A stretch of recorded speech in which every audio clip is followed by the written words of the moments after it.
Hey folks, Al Puglisi Trains coming to you tonight because it's a special night for me. I said in an earlier video that I'm going to be starting an O scale layout.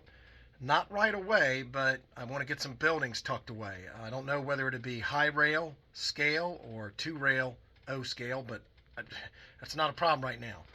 This is my first present to myself. This is my first Howard Zane O scale building. I own this building, folks. I made a video uh, on Black Friday that weekend. Snooze, you lose, and I'm not going to stand by and just watch everybody ooh and ah on this coal tower.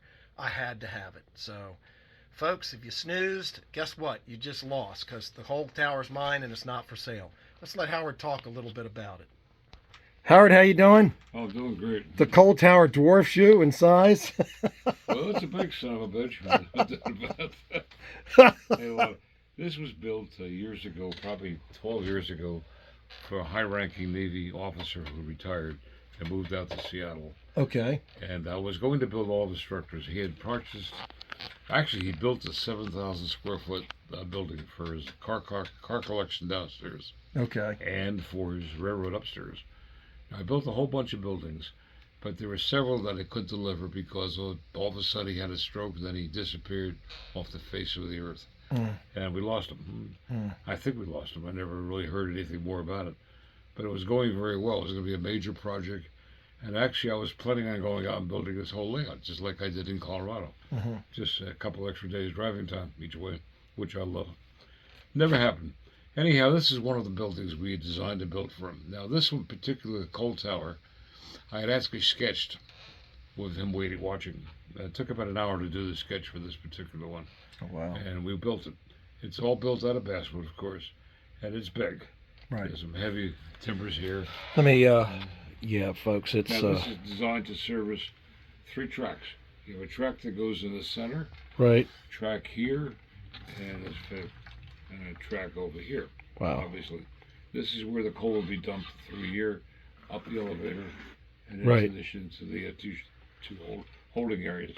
Plus, on the bottom of this thing, there's infinite detail and there's coal chutes. Oh yeah, we're going to show you that in a minute. Yeah. Now this thing over here, you asked about sanding. This was the sanding facility. Okay. Here's the sanding spout.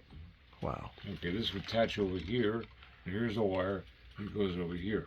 Right. Now Ryan bought the building that this attached to. Right. So you got to talk to Ryan. Maybe he'll sell it back to you. No, Or you can build another. I'll build another one. Okay, I'll good. build my version of it. All right, now this thing here. Now this staircase goes in this way here. I'm glad it fell off because you'll never be able to get this thing home. See where Right. it lines up in here? Right. Yeah, that's no Pretty problem. obvious. Let's put this over here. Yeah, let's just use Lazy Susan. We don't have to turn it up to look under it. I can put the camera under Okay, it. it is lit. It's got lights under the chutes. Now these chutes are all scratch built. You're not going to buy anything like that. You know, I looked, folks. I was like, where in the world do you get these chutes? I had to So make them. you had Yeah. to make these chutes. Oh, it's 20,000 starting sheets starting. It did take long actually. I built them all in about an hour. Wow. It's not that big. The amount of work in this, though, is working as an apprentice with you and sitting here every week and seeing structures being built. I can tell folks for a fact there is a tremendous amount of labor involved in building I'll this make you thing. one promise. Before I turn you loose for solo flight, Right. you're going to be able to build something like this. Right. Well. By your own. It's just big. It took a lot of time. It's very expensive. It's not cheap. Right. Yeah, I sold it too cheap, but it's all right. It's back here. Right. This now when we could deliver this to the client who became ill, we sold it to Bob Hess. Right. It's He used on his layout for about 7 years right. in use. You did videos on Hess's layout, I recall. So that's in there too. You can see it. Yeah. Now it took a lot of time. Look around here. See these little bolts? Yeah. Those are actual made by Tishy. Oh wow. They come in little strands, and you just cut them off and drill a hole and stick them in place. Right.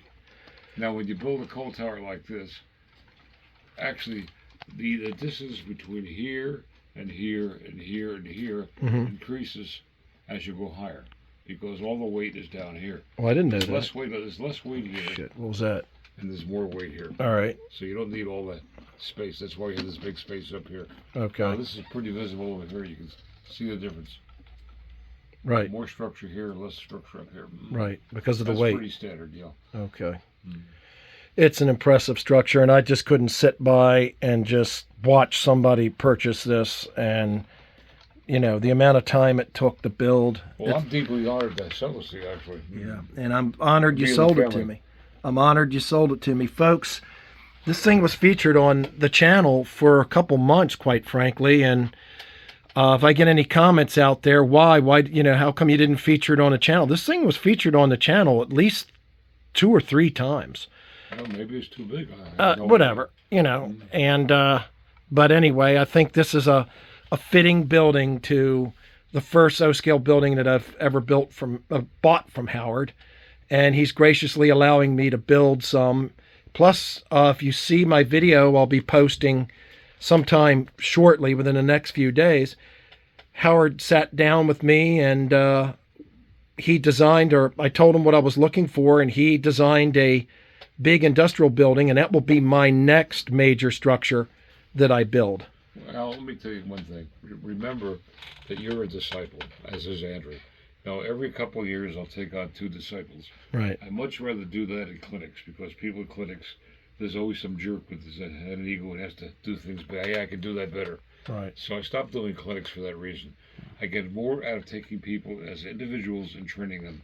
I don't charge, because when I go back, I'll tell you a story. I mean, maybe I told you, maybe not, but maybe the folks on your channel have not heard it. I always wanted to play music, mountain music, old time, hillbilly, whatever. Mm-hmm. And when we lived in New Hampshire, about 4 miles down the road was this really crazy old son of a bitch. I used to call him Uncle Ike. He could play anything. God, anything with strings he could play. So we drove up there one day, and Dad's rented an old pickup, and we went down his road, and there he was out in the field, and he came running over to say, "Hey, what can I do for you?" And Dad says, "My son would like to learn how to play the banjo." Ike was pretty well known. He had a group then known as the White Mountain Cowtippers. And our group, we borrowed the name, and we called ourselves the New Southern Cowtippers. Okay. Now, Ike could self-tip a cow. Wow. He was that big. Oh, wow. He was 6'4", solid muscle, and he was 71 years old when I met him. He was born right after the Civil War. Now, we're going back to the 1940s now. Wow. So the years change. It's tipping a cow. Yes, it was very popular in New Hampshire those days. It would take 5 people, normal-sized people, to tip a cow. I never tipped a cow. I was only a little kid. But the cows didn't seem to mind that much, because they lie down once in a while. When it's going to rain, they lie down. So when it gets up, when they get up, it's going to be nice weather. Wow. If you believe that kind of stuff.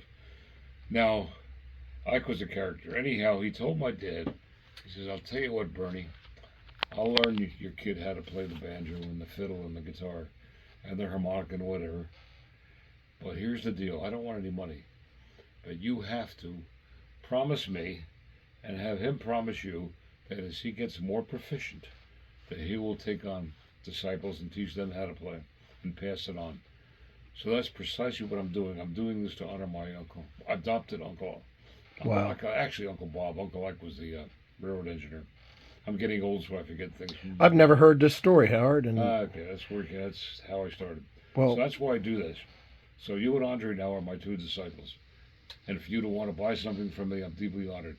But before you graduate my disciple program, you're going to be able to do this and your eyes closed. and folks, I'm not intimidated, and you should not be intimidated be either, inspired. folks. You should be inspired. And the reason I chose to buy this rather than to try and build it is the amount of time, eventually when I get to that point, the amount of time it would take me to build this, I want to spend it building some other things. And I think, Howard, one of the reason we have customers buying these beautiful works of art is, it's expensive, but do you want to spend 4 months of your life? How much is 4 months of your life worth? How much is 3 months of your life? How much is 3 weeks of labor worth, your labor, your time? And if you enjoy doing it and you want to spend that time, that's great. But there's a lot of people out there that don't have that kind of time, and that's why this appeals to them. So, Howard, I am very honored. I've been looking at this thing ever since I started the apprenticeship. So, Hey, man, let me shake your hand. I appreciate it. My pleasure. And folks, please watch the channel. Again, I'm going to post the drawing that Howard made of another big building that I'm going to build. This is not the end of my HO venture. This is just a dive into O-scale. And you know what I just said earlier about time, Howard? This gives me the ability to spend, instead of spending, it would take me, once I get to that point, I'm not a quick worker. It would take me every bit of 2 months to build something like this. Well, within that 2 months' time, I could be doing something different. Bench work, scenery. Well, this here, I could turn out structures, as you know, in 30 to 40 hours. This was not that. Right. It was actually 100 hours in there. Right, at least. So and with my breaks and things like that, it took me about a month to build this. Right. And I know you work many 10-hour days. I've seen you in here work. Now, to me, it is not work. Right.